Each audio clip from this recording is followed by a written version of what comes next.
Oui, j'ai lâché ma petite larme.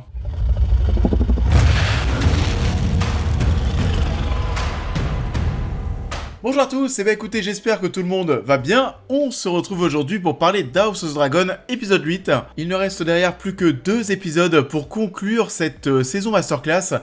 Et c'est vrai que chaque semaine on se dit, bon, c'était encore plus fort que la semaine passée, mais quand et comment vont-ils s'arrêter? Quand est-ce que ça va commencer un petit peu à s'essouffler, un petit peu à moins nous impressionner? Et bah vous savez quoi, ce sera mais pas du tout le cas aujourd'hui. L'épisode 8, c'était encore une fois masterclass. Alors déjà 2-3 petits détails, on est cette fois-ci face à l'épisode le plus long, on est autour des 1h05, 1h07. Je pense même, allez, on y va, je le dis direct, je pense qu'on est sur mon épisode préféré de la saison. Et c'était assez dingue, il va nous impressionner de par son scénario, de par les rebondissements, mais aussi cette fois-ci vraiment c'est ce qui me marque le plus dans cet épisode 8, l'émotion. L'émotion est tellement présente, on est là 5-6 ans après les événements précédents, ces ellipses peuvent encore une fois créer des petits problèmes. Il y a certains personnages, on l'a déjà dit, qui vieillissent beaucoup moins. Aemond a tellement vieilli en 5-6 ans, c'est pas possible. On a encore ce petit souci, et un autre qui commence un petit peu à arriver à la surface. On balaye directement les points négatifs. Je trouve, vous savez, on disait que dans la première saison de Game of Thrones, qu'on avait un petit peu de mal à s'y retrouver. Il y avait beaucoup de personnages. Au contraire, les premiers épisodes d'House of the Dragon, on était beaucoup moins paumés.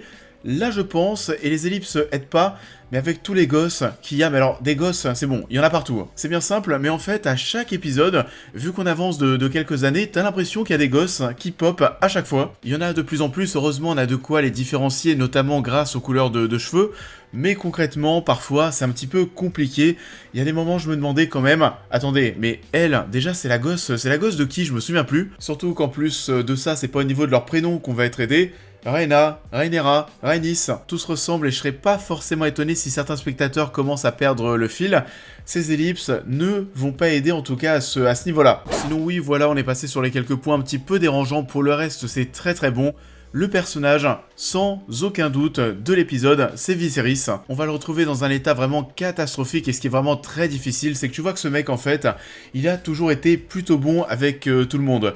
Tu sens qu'il aime les gens qu'il a autour de lui, ça fait du mal de voir tout ce petit beau monde s'entre-détruire, ces gens que Viserys aime. Le jeu d'acteur est extraordinaire, t'as pas envie de voir cette personne dans cet état, t'es attaché à Viserys. Le passage où il revient dans la salle du trône, la musique, la mise en scène, tout, c'était incroyable.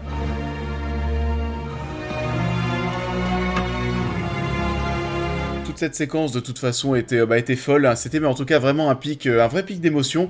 On a aussi au-delà du fait de voir Viserys, comment est-ce qu'il se déplace, etc. Voilà, la couronne qui tombe par terre, Daemon qui la récupère, qui la remet sur la tête de son frère. Visiblement, ça c'était pas prévu que la couronne tombe, c'est de l'improvisation et c'est mais tellement classe.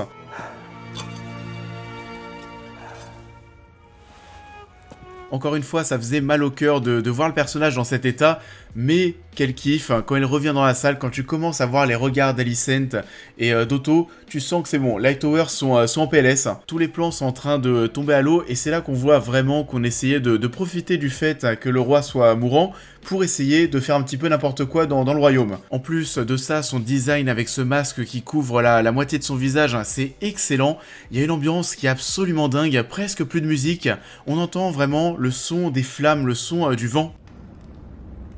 Say it.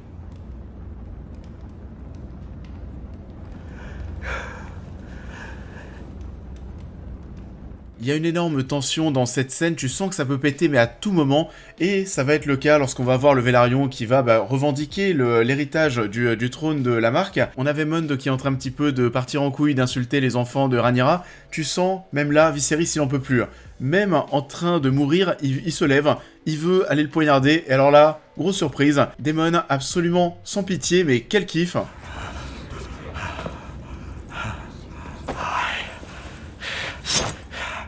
Will have your tongue for that.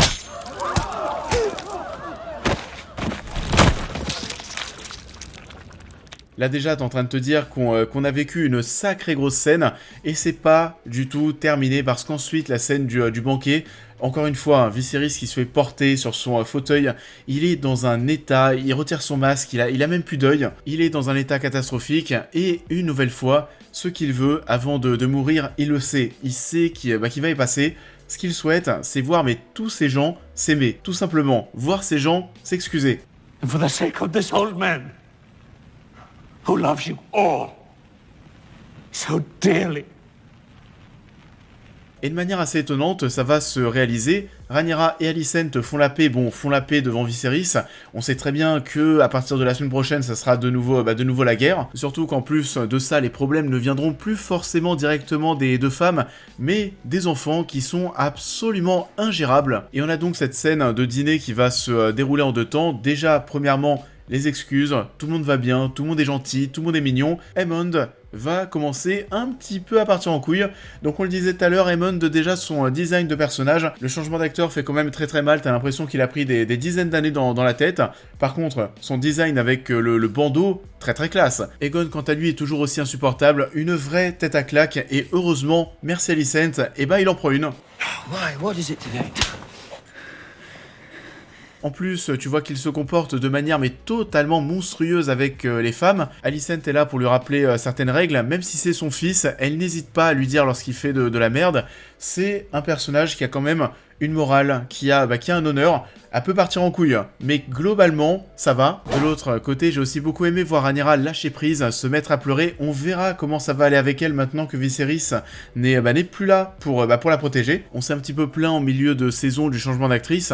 C'est déjà totalement oublié. Les deux femmes font tellement l'affaire, c'est très très bien. J'ai super hâte de voir comment ça va se terminer. T'as l'impression en fait, vous savez, chaque semaine, vu qu'il y a des ellipses, que les cartes sont tout le temps redistribuées. Ça crée des surprises chaque semaine, à chaque épisode il se passe des choses. La semaine prochaine, ce sera le fameux épisode 9.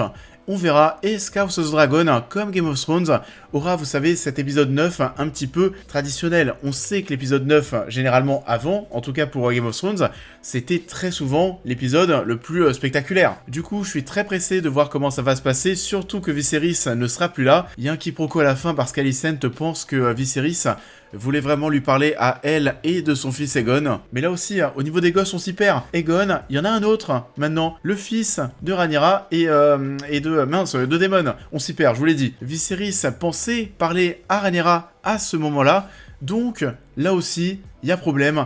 On verra ce que ça donne. Est-ce que l'épisode 9 sera le meilleur de cette saison 1 ? On sait pas, en tout cas, mais totale confiance, vraiment. La série Le Seigneur des Anneaux, ça se termine ce vendredi, et alors là, c'est tout l'inverse. Zéro confiance, j'ai très très peur. Pour House of Dragon, j'y vais les yeux fermés.